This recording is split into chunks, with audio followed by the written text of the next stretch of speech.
प्रयत्न पहिला आहे की शेवटचा आहे हे महत्त्वाचं नाही.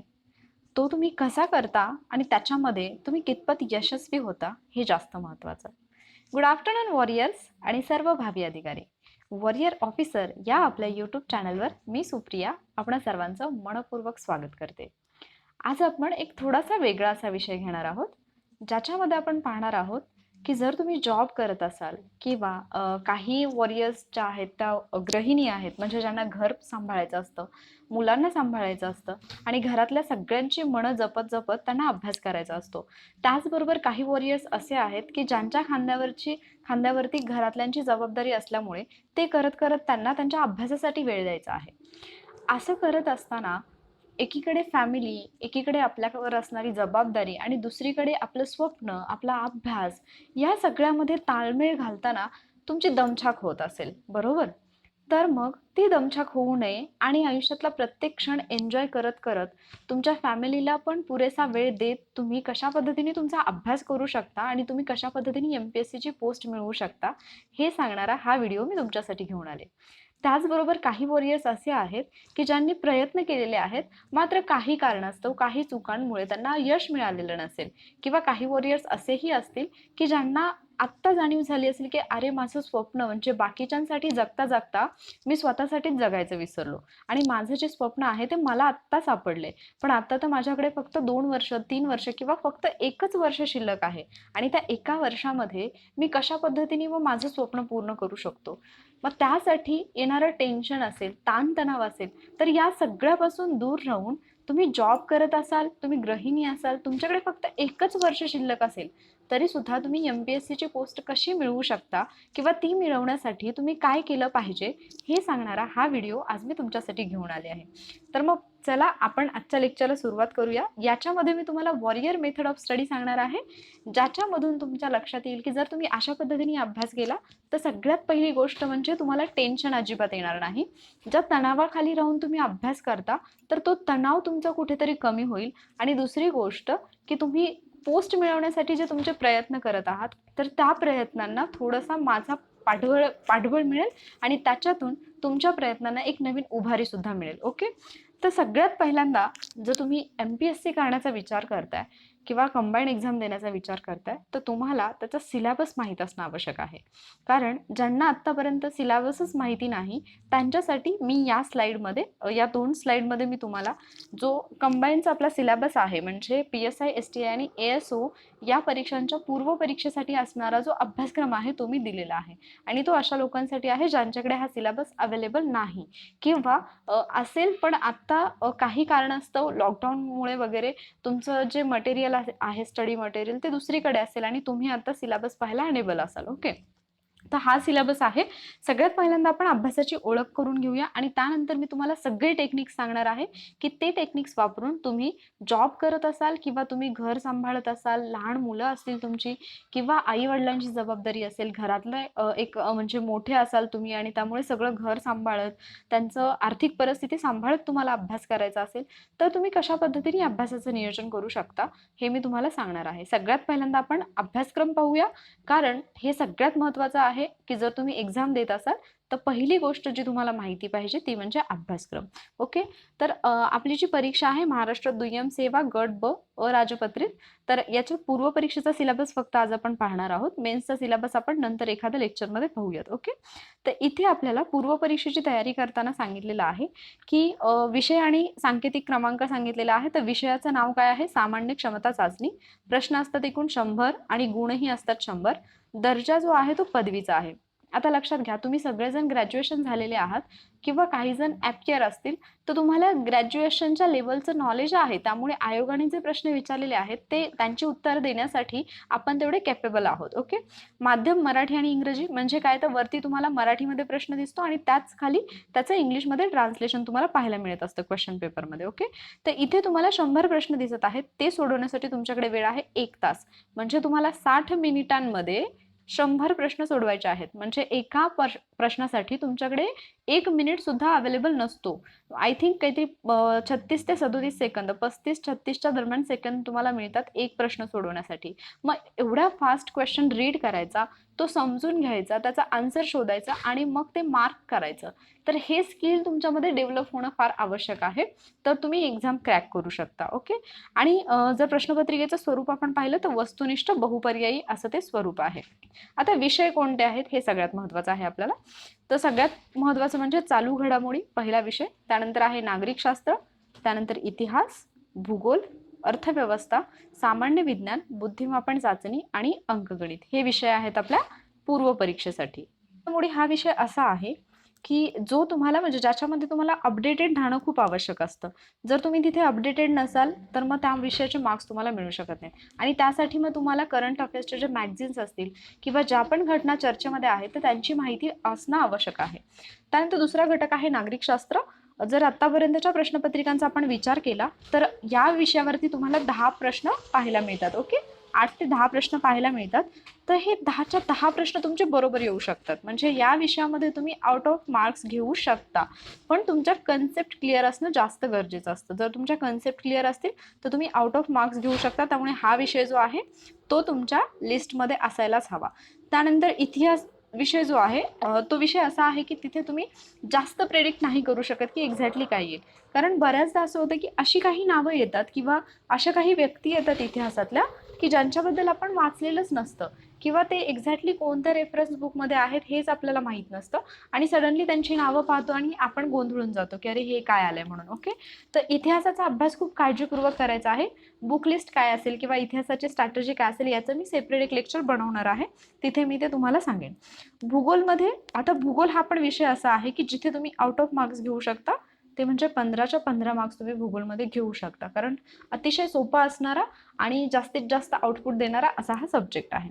त्यानंतर इकॉनॉमिक्स जो आहे, आता इकॉनॉमिक्स आणि सामान्य विज्ञान हे 2 विषय असे आहेत की मॅक्झिमम मुलांना यांची भीती वाटते. हे अभ्यास करताना ते थोडंसं घाबरतात. कारण इकॉनॉमिक्समध्ये जर कन्सेप्ट नाही समजला तर तो विषय खूप अवघड जातो आणि सायन्समध्ये जर बॅकग्राऊंड सायन्सचा नसेल तर मग मुलांना थोडासा तो टफ वाटू शकतो. ओके.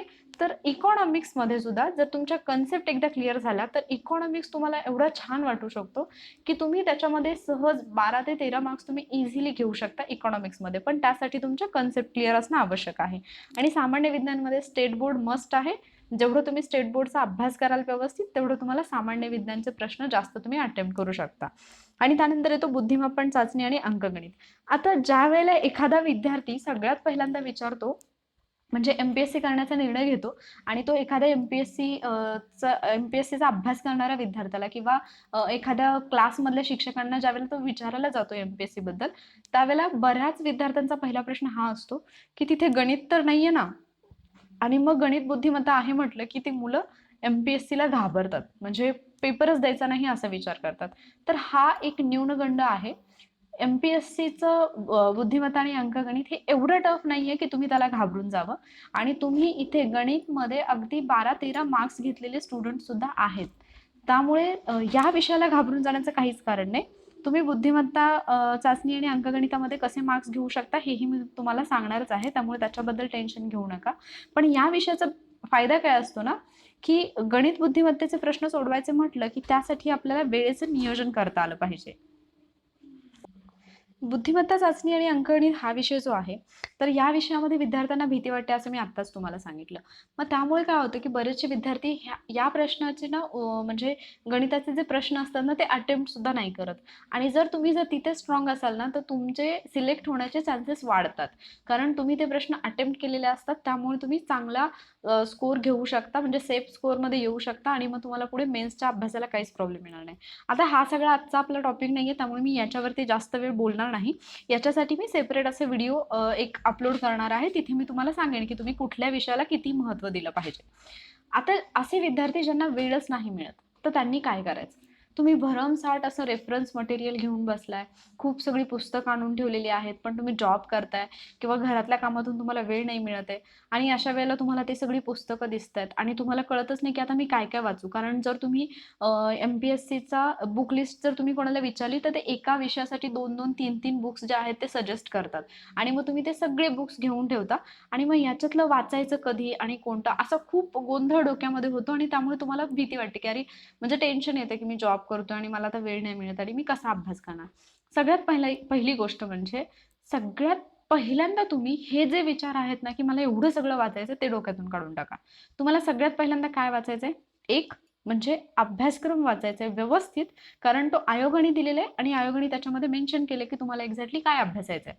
ओके. आणि त्यानंतर सगळ्यात महत्त्वाचं जर तुम्हाला कशाचा अभ्यास करायचा असेल, तर त्या आहेत मागील वर्षीच्या प्रश्नपत्रिका आणि त्यांचं विश्लेषण. ज्यावेळेला तुम्ही पाठीमागच्या वर्षाच्या प्रश्नपत्रिका पाहाल, तुमचा आय थिंक 75% अभ्यास जो आहे ना, तर त्या प्रश्नपत्रिकांमध्येच कव्हर होऊन जाईल. म्हणजे जर तुम्ही प्रश्नपत्रिका पाहिल्या, त्याचं ॲनालिसिस केलं, त्याचं विश्लेषण पाहिलं, तर 75% अभ्यास तुमचा तिथे कव्हर होणार आहे. हे मी एवढं शुअरली का सांगू शकते? कारण असे विद्यार्थी मला माहीत आहेत, की ज्यांनी बाकीचा कुठलाही जास्तीचा अभ्यास न करता फक्त प्रश्नपत्रिका सोडवून पोस्ट मिळवलेली आहे. असे खूप विद्यार्थी आहेत. ओके. त्यामुळे जर तुम्ही जॉब करत असाल, तुमच्याकडे वेळ नाहीये, तर तुम्हाला स्मार्ट वर्क करायला पाहिजे. तुम्ही स्मार्टली जेवढं स्टडी कराल, जेवढे तुम्ही स्टडी टेक्निक्स वापराल, तेवढं जास्त फायद्याचं राहील. आणि मी काल रात्रीच्या पण लेक्चरमध्ये सांगितलं होतं, की MPSC मध्ये काय करायला पाहिजे, यापेक्षा काय नाही करायला पाहिजे, हे जास्त समजलं पाहिजे. ओके. तर मग तुम्हाला काय करायचं आहे? सराव करताना आयोगाचेच प्रश्न घ्यायचे आहेत. आयोगाने जे आतापर्यंत विचारलेल्या प्रश्नपत्रिका आहेत त्या घ्यायच्या आणि त्या प्रश्नपत्रिका सोडवायच्या आणि त्यांचं विश्लेषण करायचं. बरं, आता तुम्हाला वेळ नाहीये, मग मी म्हणते की आठवड्यातून तुम्ही 2 प्रश्नपत्रिका तरी ॲटलिस्ट सोडवूच शकता. ओके. आणि 2 प्रश्नपत्रिकांचं विश्लेषण तुम्ही करू शकता.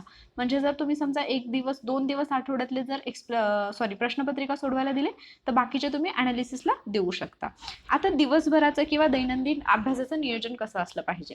जरी तुम्ही जॉब करत असला तरी म्हणजे काही जर जॉब सोडले, म्हणजे काही सर्व्हिसेस जर सोडल्या, तर बाकीच्या सर्व्हिसेस असं पहाटे उठून जाणं वगैरे असं काही नसतं. तर साधारणतः तुम्ही 8, 9, 10 या टायमिंगमध्ये तुमच्या जॉबवरती जात असाल. म्हणजे सकाळी जर तुम्ही पहाटे लवकर उठायचं ठरवलं, तर तुम्हाला सकाळी 2 तासाचा वेळ मिळू शकतो. मिनिमम 1 तास तरी नक्कीच मिळू शकतो. ओके. तर अशा वेळेला तुम्ही एक असा विषय घ्यायचा आहे, जो तुम्हाला थोडासा अवघड वाटतो किंवा जो आपल्या अभ्यासासाठी इम्पॉर्टंट आहे, पण तुमचाच अभ्यास झालेला नाही. ओके. तर सकाळी तुम्ही म्हणजे 2 तास तर द्यायला पाहिजेत मिनिमम असं मला वाटतं.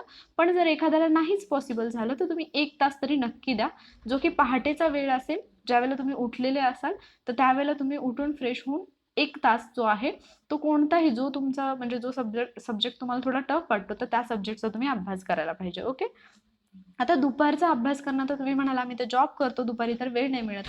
तुम्हाला मी सांगते, तुम्ही 24 अवर्स जरी काम करत असला, तरी सुद्धा तुम्हाला अभ्यासासाठी वेळ असतोच. आणि कसा ते मी तुम्हाला सांगणार आहे. उदाहरण देते मी तुम्हाला छानसं. तुम्ही वॉरियर ऑफिसरवरचे काही व्हिडिओज पाहिले असतील पाठीमागचे, ज्याच्यामध्ये मी काही ट्रिक्स सांगितल्यात. म्हणजे पर्सनली मला जे वाटतं ते मी तुम्हाला सांगते, की तुम्ही अगदी चालत, बोलत, हसत, खेळत, गप्पा मारतही अभ्यास करू शकता.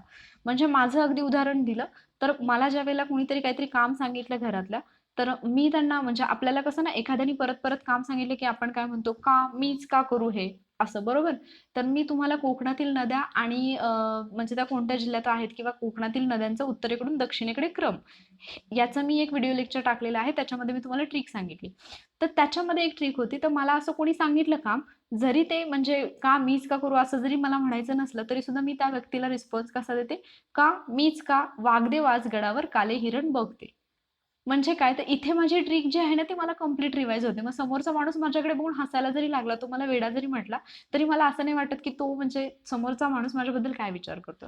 आता काही गृहिणी आहेत, ज्यांना लहान मुलांना सांभाळत-सांभाळत अभ्यास करायचा आहे. तर त्यांच्यासाठी तर म्हणजे या ट्रिक्स ज्या आहेत ना, त्या खूप छान आहेत. म्हणजे काल परवा जे मी लेक्चर घेतलं होतं, महाराष्ट्रातील शिखरे आणि डोंगर, तर त्याच्यामध्ये जी जिल्ह्यांची ट्रिक होती.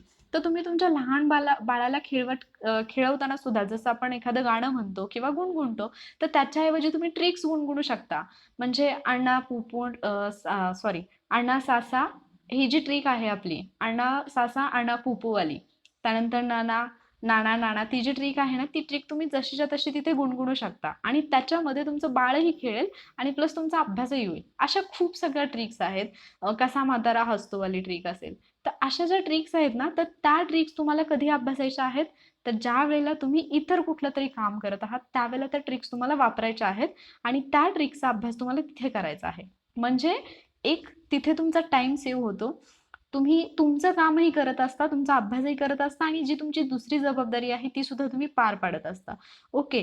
तर त्यामुळे दुपारचा वेळ जो आहे, तो या पद्धतीने तुम्ही अभ्यास करा आणि रात्री जे आहे तर रात्री आज तुम्ही दिवसभरामध्ये काय केलं तर याचा जस्ट एक क्विक रिव्ह्यू घ्यायचा. म्हणजे तुम्ही रिव्ह्यू घ्यायचं म्हणजे काय पुस्तकं वगैरे घेऊन बसा असं मी म्हणत नाही. जर तुम्हाला शक्य असेल तर रात्री तुम्ही 2 ते 3 तास काढा. 2 ते 3 तास तुम्ही अभ्यास करा वेगळ्या सब्जेक्टचा. जर खूपच बोर होत असेल, तुम्हाला वाचून समजतच नसेल, तर त्या विषयावरचा, त्या टॉपिकवरचा जो व्हिडिओ असेल तो एखादा व्हिडिओ पहा. व्हिडिओ पाहिल्यानंतर पुन्हा एकदा तो टॉपिक वाचा. तो टॉपिक तुमचा क्लिअर होऊन जाईल. ओके. तर आता रात्री काय ठरवायचं, मग उद्या सकाळी उठून मला काय वाचायचं. म्हणजे उठल्या उठल्या तुम्ही ठरवत नाही बसायचं की आता मी काय वाचू, कोणता सब्जेक्ट घेऊ. हे तुम्ही रात्री झोपताना ठरवा. म्हणजे सकाळी उठल्यानंतर कोणता सब्जेक्ट घ्यायचा आहे किंवा कोणता टॉपिक घ्यायचा आहे हे ठरवण्यासाठीचा जो वेळ आहे तो तुमचा वाया नाही जाणार. रात्री जस्ट तुम्ही 10 मिनिटं जरी विचार केला या गोष्टीवरती तरी ते तुमच्यासाठी इनफ असेल. ओके. आता लक्षात घ्या की अभ्यास करताना, जॉब करताना किंवा बाकीच्या गोष्टी करताना तुम्ही कुठल्या टिप्स आणि टेक्निक्स वापरल्या पाहिजेत. आता सगळ्यात महत्त्वाची गोष्ट मी सांगते ती म्हणजे एक छोटी डायरी तुम्ही मेंटेन करायला पाहिजे तुमच्यासोबत. ओके. म्हणजे सकाळी जर तुम्ही एखादा टॉपिक वाचला तर त्या टॉपिकमध्ये म्हणजे तुम्ही कोणताही घटक घ्या MPSCचा, त्याच्यामध्ये काही महत्त्वाचे मुद्दे असतात. तर मग आता समजा तुम्ही एक छोटी डायरी बनवली तर त्या डायरीच्या पहिल्या 2 पेजेसवरती तुम्ही तुमचा जो सिलेबस आहे तो शॉर्टमध्ये लिहून ठेवा. आणि तिथून पुढे काय करायचं ते मी सांगते. समजा सकाळी तुम्ही उठलात आणि तुम्ही इकॉनॉमिक्समधला समजा राष्ट्रीय उत्पन्न किंवा पंचवार्षिक योजना हा घटक तुम्ही वाचलात. आता दिवसभर तुम्ही जॉबमध्ये आहात किंवा तुम्ही घरातल्या कामामध्ये बिझी आहात, तुम्हाला वेळ नाहीये. मग तुम्ही दिवसभरामध्ये काय करायचं? तुम्ही समजा अगदी तुम्हाला छोटासा ब्रेक जो मिळतो, म्हणजे तुम्ही जॉब जरी करत असला तरी तुम्हाला वॉशरूमसाठी तुम्ही एक 4-5 मिनिटांचा ब्रेक घेतच असता. ओके. तर या वेळेमध्ये काय करायचं, पटकन ती डायरी ओपन करायची. म्हणजे सकाळी जो तुम्ही टॉपिक घेतलेला आहे तर त्या डायरीमध्ये तुम्ही सकाळी काय करणार आहात, त्या टॉपिकमधले सब पॉईंट म्हणजे जे महत्त्वाचे पॉईंट असतात ना ते पॉईंट तुम्ही फक्त नोट डाऊन करून ठेवायचे.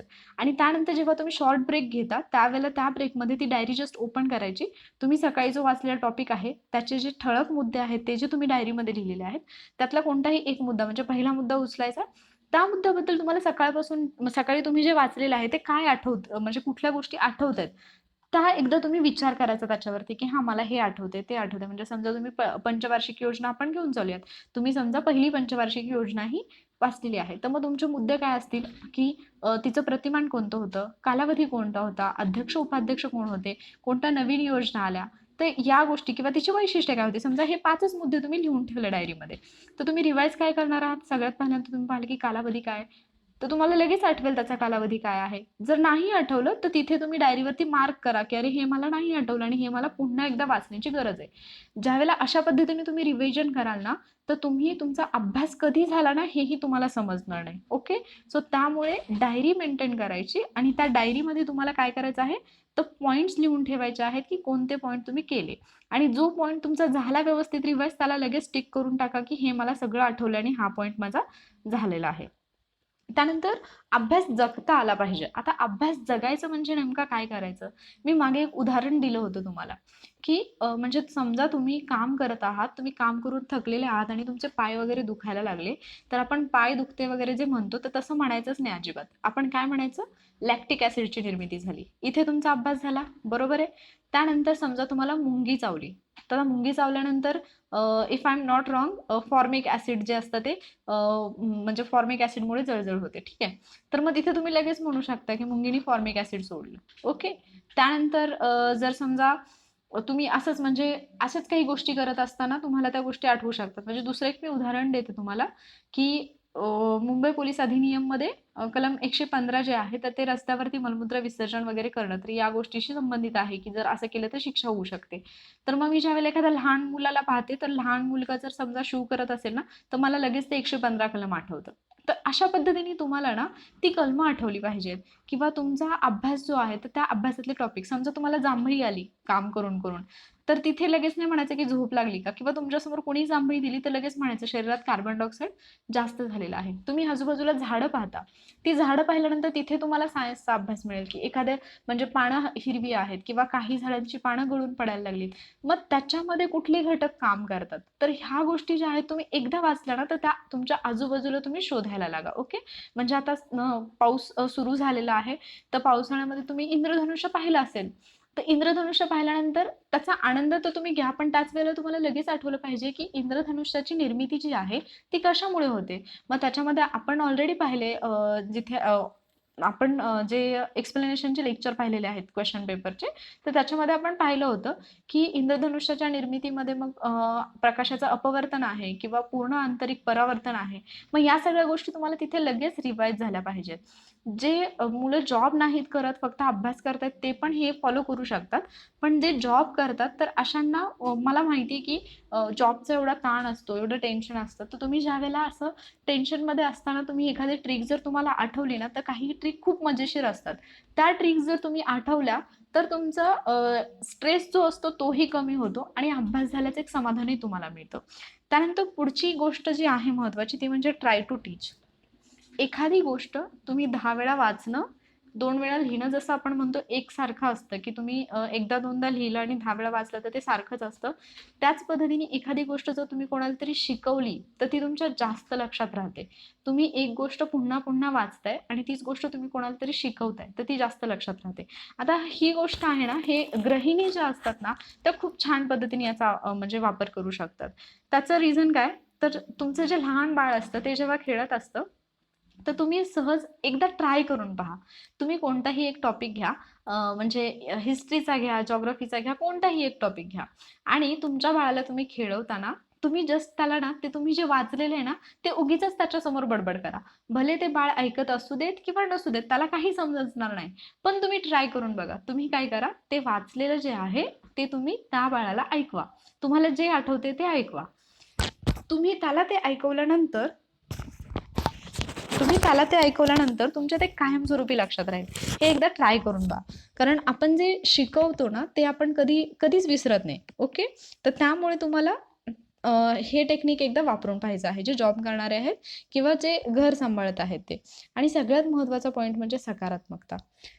ज्या गोष्टी तुम्हाला त्रास देणाऱ्या आहेत, ज्या गोष्टी तुम्हाला निगेटिव्ह बनवतात, अशा सगळ्या गोष्टींपासून दूर राहा. ओके. मला माहिती आहे की आजूबाजूला बऱ्याच गोष्टी, तुम्ही जॉब करत जर असाल तर तिथे काही असं वातावरण असू शकतं, काही लोक असे असू शकतात जे तुम्हाला पर्पजली त्रास देत आहेत. ओके. किंवा पर्पजली डिमोटिवेट करत आहेत. पण त्यावेळेला फक्त एकच गोष्ट करायची, जे मी काल पण तुम्हाला सांगितलं होतं. ज्यावेळेला असा त्रास होतो ना आणि डोक्यातून त्या गोष्टी जातच नाहीत, 2 मिनिटासाठी डोळे बंद करायचे आणि जस्ट तो दिवस आठवायचा ज्या दिवशी तुम्ही अधिकारी झालेले असाल. आणि जर तुम्हाला तो दिवस आठवला ना, तर तुम्हाला जाणवेल, अरे जी लोक मला नावं ठेवत होती, आज ती लोक, म्हणजे मी एक वाक्य बोलले होते की आज जे आहेत ते हिणवणारे लाख, म्हणजे हिणवणारे 100 आहेत, पण ज्यावेळेला सिलेक्शन होईल त्यावेळेला विनवणारे लाख असतील. तर मग 10 लाखांचा विचार करायचा आणि मग तुमच्यातलं जेवढी पण निगेटिव्हिटी आहे किंवा जेवढे पण निगेटिव्ह थॉट्स तुमच्या डोक्यामध्ये आहेत ना, ते सगळे निघून जातील.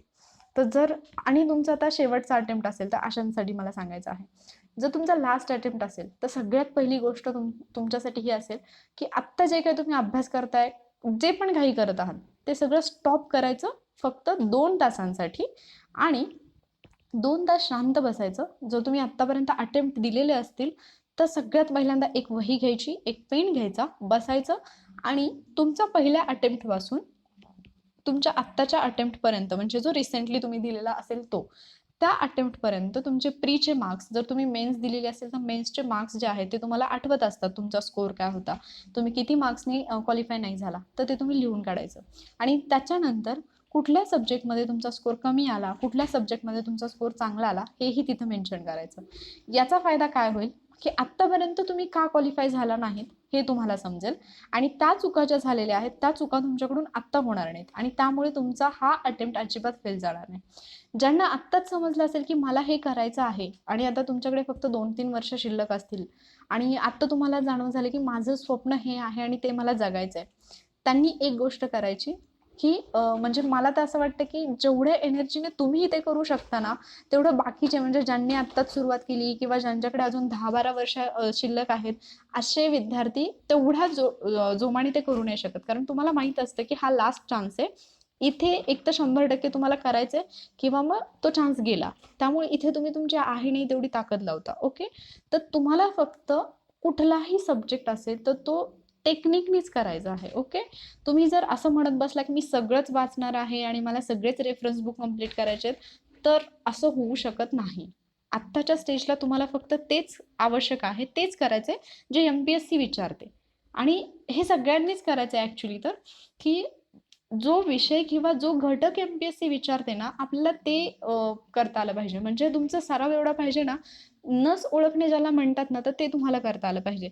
एमपीएससी कुठल्या घटकावर कसा प्रश्न विचारेल, हे एकदा तुम्हाला समजलं ना, तुमच्यासमोर कसलाही अवघड प्रश्न येऊ द्यात, तुम्ही तो चुकतच नाही.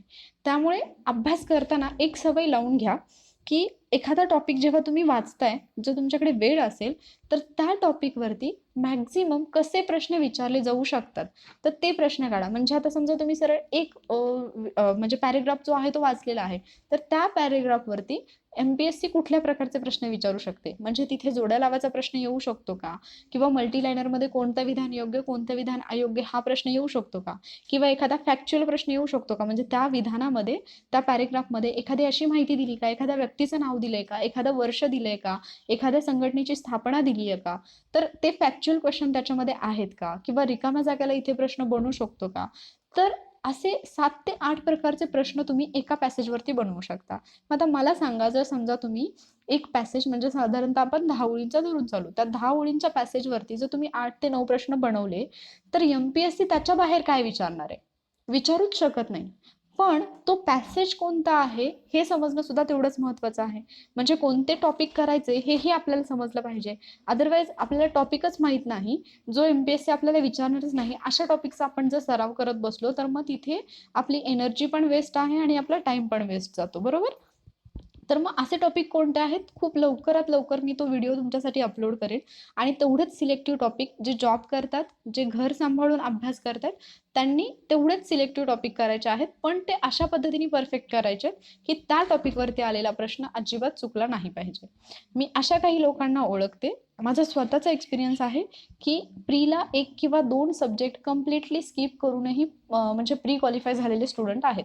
ओके. पण त्यासाठी जर तुम्ही एखादा सब्जेक्ट स्किप करत असाल, तर बाकीचे सब्जेक्ट तुमचे एवढे परफेक्ट पाहिजेत की त्याच्यातला एकही प्रश्न तुमचा चुकला नाही पाहिजे. ओके. मग तुम्हाला समजलं पाहिजे की एमपीएससी कसा प्रश्न विचारेल. आणि एक थोडं इमॅजिन करा, जर समजा तुम्ही 10 प्रश्न 10 लाईनच्या पॅरेग्राफवरती तुम्ही 8 प्रश्न काढले आणि त्याच 8 मधला एखादा प्रश्न जर तुम्हाला आयोगामध्ये आला, तर तुम्हाला केवढा मोठा आनंद होईल की जो प्रश्न मी फ्रेम केला होता तोच प्रश्न आयोगाने विचारला. म्हणजे तुमचा अभ्यास जो आहे, तर तुमच्या अभ्यासाची लेवल किती हाय झाली की आयोगातली माणसं ज्या पद्धतीने विचार करतात, त्या पद्धतीने तुमचं जे थिंकिंग प्रोसिजर आहे ती त्या पद्धतीने डेव्हलप होईल.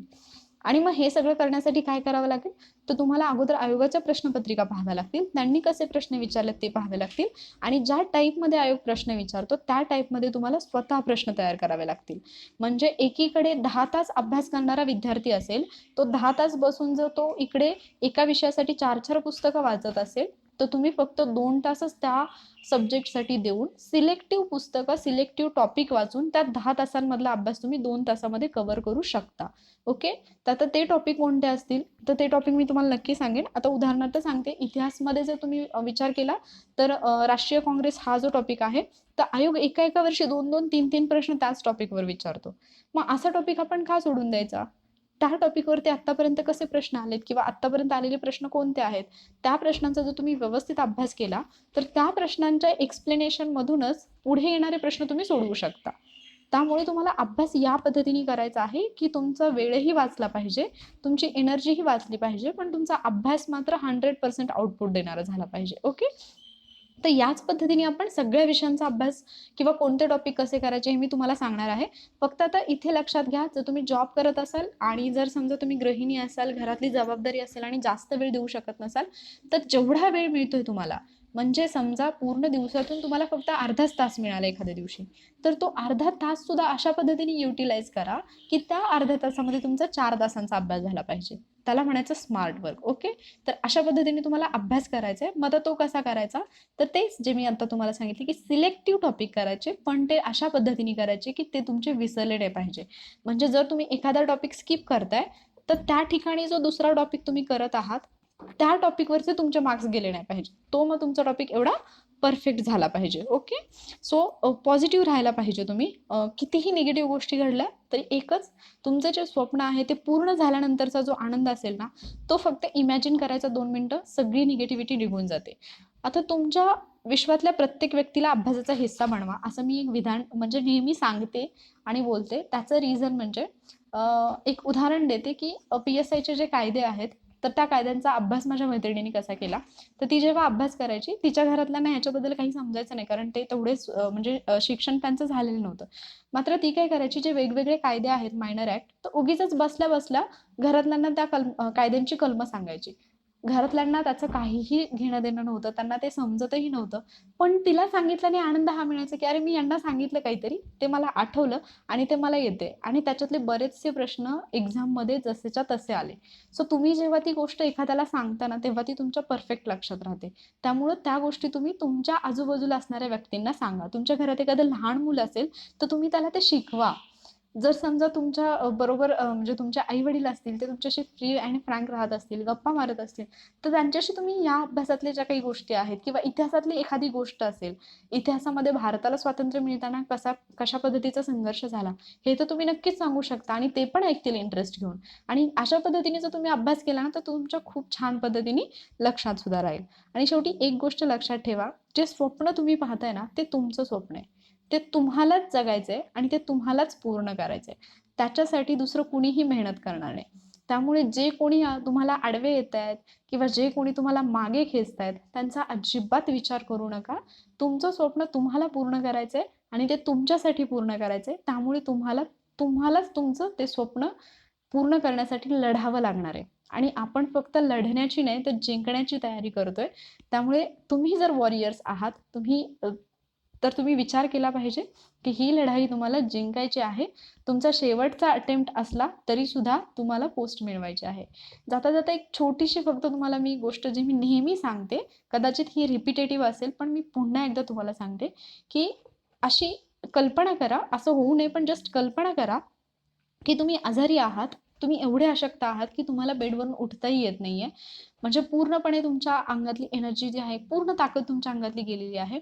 आणि अशा वेळेला तुम्हाला सगळं जागेवरती, म्हणजे अगदी डॉक्टर वगैरे तुमचं अन्न पाणी सगळं जे आहे ते तुम्हाला तुमच्या बेडवरती सगळं पोच केलं जाते. अशा वेळेला एखादी व्यक्ती तिथे आली आणि त्या व्यक्तीने एखादी उशी घेऊन तुमचं नाक तोंड, म्हणजे तुमचा श्वास जो आहे, तुम्हाला तुमचं नाक आणि तोंड दाबायला सुरुवात केली. तुमचा श्वास गुदमरायला लागला, तुम्ही एवढे अशक्त होतात की तुम्हाला उठताही येत नाही. आणि असं एखाद्या व्यक्तीने तुमच्यावरती हल्ला केला, तर तुम्ही काय कराल? जेवढी आहे नाही तेवढी ताकद एकवटून तुम्ही त्या व्यक्तीला दूर साराल, बरोबर?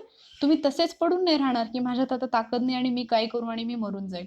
नाही, तुम्ही काय कराल? आहे नाही तेवढी ताकद एकवटाल, आहे तेवढा जीव एकवटून तुम्ही त्या व्यक्तीला बाजूला साराल. का?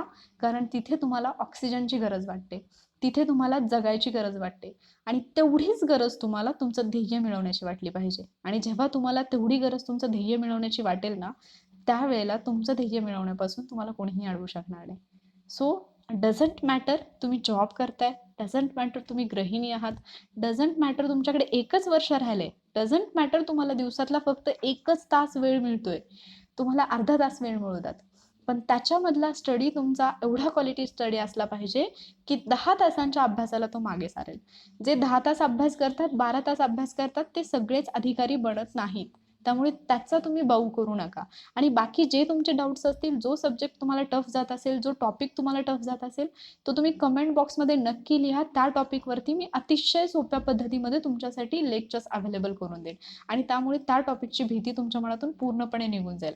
पण तसं तुम्ही कमेंट बॉक्समध्ये मेन्शन केलं तर ते मला समजेल की तुम्हाला कोणता टॉपिक अवघड जात आहे. ओके, जर तुम्हाला विषयानुसार पण महत्त्वाचे घटक कोणते याचा व्हिडिओ हवा असेल, तर तसं सुद्धा तुम्ही कमेंट सेक्शनमध्ये नक्की लिहा. आय होप आजचं जे लेक्चर आहे ते तुमच्यासाठी युजफुल असेल. जर तुम्हाला हे लेक्चर आवडलं असेल तर लेक्चरला लाईक करा. तुमच्या आणखी असे कोणी फ्रेंड्स असतील ज्यांनाही सेम प्रॉब्लेम आहे, तर तुम्ही त्यांच्यासोबत हे लेक्चर शेअर करा.